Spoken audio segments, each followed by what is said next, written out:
Charis, Lewis, maiden name Pierce. 52. I studied chemistry. I then also did a cosmetic chemist course, and I work at a company called InvestChem, which manufactures surfactants, and I do the sales for InvestChem. So I felt a lump in my breast in December last year, and I went to my GP, and she said, "Oh no, it's nothing to worry about, it's all fine." And I was visiting family in Australia for Christmas, so I flew across to Australia, but I think I knew something wasn't 100%. In January I booked mammogram and my gynae appointment, right back when your medical aid kicks in with all the funds again. And I went to Olivedale for the mammogram, and I had a really good radiologist, and he said he's pretty sure the lump's a fibroadenoma, but what worries him is that he can't see the bottom part of it, so he can only see the top part of it.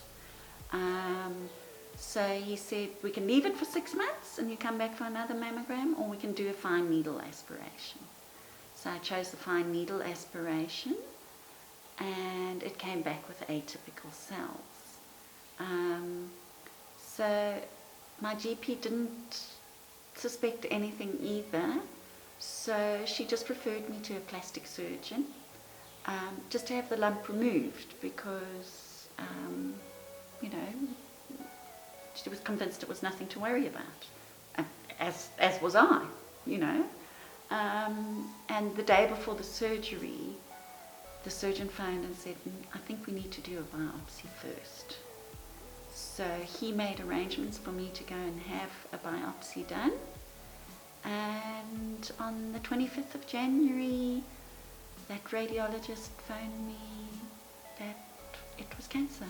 I just couldn't believe it. I mean, I burst into tears, of course, and not breast cancer, no, there's no breast cancer, which is another reason why I thought it was absolutely nothing to worry. No, it doesn't happen to me, there's none in my family. I was very lucky. Dr. Chris Neyman is my cosmetic surgeon, and yeah, he made an appointment with Dr. Regali, and we took it from there. I think it was the 6th of February that I had my operation. So it's what they call a lumpectomy. They remove the lump and they remove surrounding tissue to test for the cancer, and they did the same kind of thing on the other side, and then they removed 4 sentinel nodes as well. Well, they were pretty sure they'd got everything, but then they found, so then it would have just been radiation, but then they found what they call a micrometastasis in one of the lymph nodes, which means there was a small breakaway of cancer in one of my lymph nodes. When I went to Dr. Sudeshan Naidu, he said because the rate of proliferation is so high, they might need to look at chemo. And my score was 17, so I came in just under, so not needing any chemo, fortunately. And then I had, I think it was about 6 weeks break, and I started the radiation, and I had a total of 22 sessions of radiation. Yes, I was then prescribed tamoxifen afterwards, which is an estrogen blocker. So yeah, there's supposedly a lot of bad side effects to tamoxifen, but it's going to stop the cancer from coming back. 1st of October, I took out gap cover. So my insurance, my medical aid is with, which is great because you just send your claims off to one place, and there's a 3-month waiting period, and so it kicked in on the 1st of January. I was so lucky.